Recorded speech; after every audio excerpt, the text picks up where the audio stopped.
சாய்ராம். என் அன்பு செல்லமே, என்னுடைய தங்கமே, எதற்காக நீ மற்றவர்கள் மீது கவனத்தை செலுத்துகிறாய்? மற்றவர்கள் என்ன செய்கிறார்கள்? மற்றவர்கள் எப்படி வாழ்கிறார்கள்? அவர்கள் எப்படி தெய்வத்தை வணங்குகிறார்கள்? அவர்கள் அப்படி வணங்கியதினால்தான் அவர்களுடைய வாழ்க்கையில் நல்லது நடந்து விட்டதா? இப்படியெல்லாம் ஏன் யோசிக்கிறாய்? மற்றவர்களை பார்த்து நீ ஒன்றும் என்னை கும்பிட வேண்டும், எனக்கு பூஜை செய்ய வேண்டும் என்ற அவசியம் கிடையாது.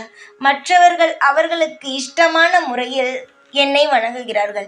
உனக்கு எந்த விதத்தில் வணங்கினால் நிம்மதியாக இருக்குமோ அப்படி வணங்கு. ஒரு பூ கூட இல்லாமல் என்னை நீ வணங்கலாம். கையெடுத்து கும்பிட்டால் போதும். எனக்கு நீ ₹1 கூட கொடுக்காமல் கூட வணங்கலாம். உன்னிடம் ஒன்றுமே இல்லை என்றாலும் என்னை நீ வணங்கலாம். எந்த ஒரு கட்டுப்பாடும் கிடையாது தங்கமே, அதை நீ புரிந்து கொள்.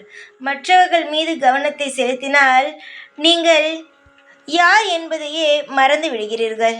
உங்கள் மீது சற்று கவனம் வையுங்கள். உலகமே உங்களை வியந்து பார்க்கும் தங்கமே. யாராவது உன்னை பார்த்து செய்கிறார்களா? ஏதாவது ஒரு விஷயமாவது கிடையாது. நீ மட்டும் எதற்காக மற்றவர்களை பார்த்து செய்கிறாய்?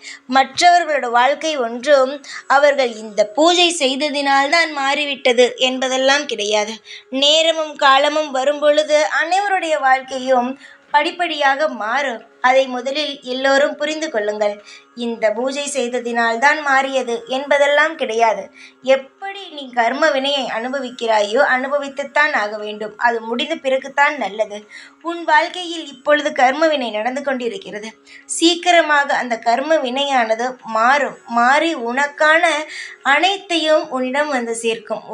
உன்னுடையது நிச்சயமாக உன்னிடமே வரும். என்னை தஞ்சம் அடைந்தவர்களுக்கு, என்னை நேசிப்பவர்களுக்கும், என் நாமத்தை உச்சரிப்பவர்களுக்கும், என் போதனைகளை போதிப்பவர்களுக்கும், என் மீது நம்பிக்கை உள்ளவர்களுக்கும் என்றுமே நான் உயிரோடத்தான் இருக்கிறேன்.